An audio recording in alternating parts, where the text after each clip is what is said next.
ำหรับ exercise ที่ 3 นะคะก็จะเป็นส่วนของ ECG and heart sound แต่ว่าเราจะใช้วิธีการฟังเสียงด้วยตัวเองก็คือใช้ stethoscope นะคะวิธีการก็คือหันด้านที่ใช้ในการฟังเสียงเนี่ยไว้ที่บริเวณหน้าอกของเพื่อนอาจจะให้ subject เป็นคนวางนะคะแล้วลองฟังเสียงดูอันนี้ก็ได้ยินเสียงนะคะก็จะดังตึ๊บตึ๊บตึ๊บตึ๊บตึ๊บตึ๊บตึ๊บแบบภาษาอังกฤษเขาจะบอกลับดับลับดับลับดับเป็นเสียงปิดของลิ้นหัวใจนะคะเวลาลิ้นหัวใจปิดตัวนะคะทีนี้วิธีการใช้ก็คือเวลาที่ได้ยินเสียง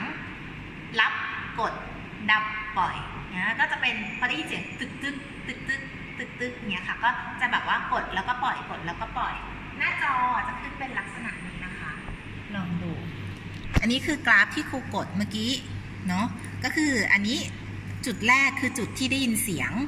งแรกคือเสียงรับแล้วก็พอได้ยินเสียงดับก็จะปล่อยแล้วก็มาดูว่ามันสอดคล้องกับคลื่นไฟฟ้าหัวใจยังไงถ้าเกิดแบบว่ามันจะเร็วนิดนึงอะค่ะจังหวะในการกด